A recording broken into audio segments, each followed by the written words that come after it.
ঠাকুর বলতেন, যেখানে ঠাকুর সম্পর্কে কোনো আলোচনা হয় সেখানে ঠাকুর উপস্থিত থাকেন। আপনারাও ঠাকুর সম্পর্কে শুনতে শুনতে ভাবুন ঠাকুর স্বয়ং আপনাদের সামনে দণ্ডায়মান। আমি অধম, কাউকে জ্ঞান দেবার মতো প্রকৃত জ্ঞান আমার নেই। তবুও আপনাদের সবার জন্য আমার ক্ষুদ্র প্রয়াস। যেটুকু বলি ঠাকুরের ইচ্ছাতেই বলি, কাউকে কপি করে বলি না। বাকিটা বিভিন্ন গ্রন্থকারের গ্রন্থ থেকে পাঠ করি।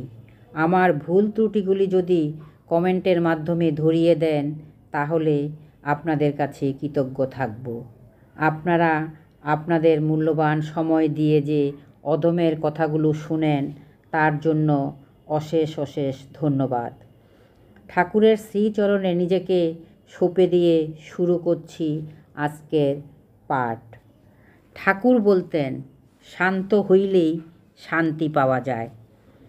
ঠাকুর দ্বিতীয় বিশ্বযুদ্ধের সময় ভারতের পাক স্বাধীনতা আমলে নেতাজি সম্বন্ধেও বলেছিলেন যে সুভাষ বোসের ফৌজ ভারতের পূর্ব প্রান্তে আসামের ডিমাপুর পর্যন্ত এসেও বিশ্বাসঘাতকতা ও রসদের অভাবে ছিন্ন ভিন্ন হয়ে যাবে। অবশেষে জাপান ও ব্রিটিশের যৌথ শক্তির আক্রমণে পরাস্ত হবে। কালাকাল যোগে ব্রিটিশও রাজত্ব নিয়া ভারতে থাকবে না। যখন ঠাকুর এইসব কথা বলেছিলেন তখন তিনি ভক্তদের এসব কথা প্রকাশ করতে নিষেধ করেন। ভক্তরাও ঠাকুরের ভবিষ্যৎবাণী কাহারও কাছে ব্যক্ত করেন নাই। হিংসায় উন্মত্ত পৃথিবীতে 1945 খ্রিস্টাব্দের সেপ্টেম্বর মাসে দ্বিতীয় বিশ্বযুদ্ধ শেষ হয় ঠিকই, কিন্তু এই ধরাধামে অশান্তির তো শেষ নেই। সেই সময় জনৈক ভক্ত ঠাকুরকে বলেছিলেন, এখন তো যুদ্ধ শেষ হইয়া গেল, দেশে শান্তি ফিরিয়া আসিবে। কিছুদিন এক স্থানে বিশ্রাম করিলে শ্রীদেহ একটু সুস্থতা লাভ করিতে পারে। উত্তরে ঠাকুর বলেছিলেন, আমার চোখে তো যুদ্ধ শেষ হইছে দেখি না, যুদ্ধ চারিদিকে লাইগাই আছে, শান্তি তো এখন নাই। শান্ত না হইলে শান্তি আসে না। বিশ্রাম আমার ভাগ্যে নাই। আমি একটা ঝড়ের কুটা, আমারে ঝড়ে যেখানে নিয়া যায় সেখানেই যাই, আর যেখানে যতটুকু সময় রাখে ততটুকু সময় থাকি। তাই তো দেখতে পাই মহাকালের অমোঘ নিয়মে যা ঘটবার তাই ঘটে।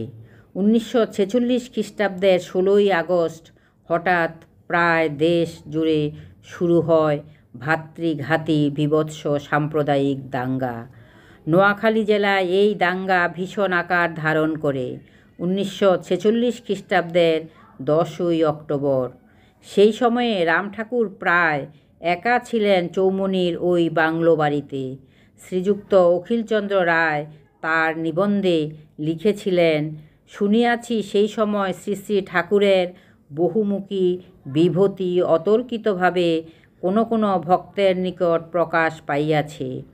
আমার প্রত্যক্ষ জ্ঞান না থাকায় বিকৃতি আশঙ্কায় তাহার প্রকাশ হইতে বিরত রহিলাম। সাম্প্রদায়িক দাঙ্গা ভীষণ আকার ধারণ করিলে জাতি ধর্ম নির্বিশেষে বহু ব্যক্তি নর নারী প্রাণ ভয়ে নিরাশ্রয় মনে করিয়া শ্রী শ্রী ঠাকুরের শ্রীচরণতলে আশ্রয় গ্রহণ করিল।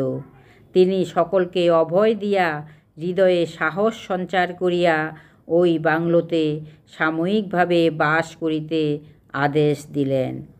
এদিকে সাম্প্রদায়িক দাঙ্গাকারীগণ প্রচার করিতে আরম্ভ করিল যে প্রতিক্রিয়াশীল গুন্ডাদের ওই বাংলোতে পোষণ করা হইতেছে, কিন্তু কোনো প্রকার হামলা ওই বাংলোতে হয় নাই।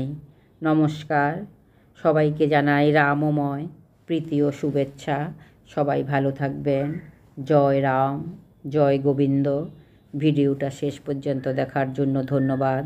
লাইক, কমেন্ট, সাবস্ক্রাইব করে আমার পাশে থাকার অনুরোধ রইল।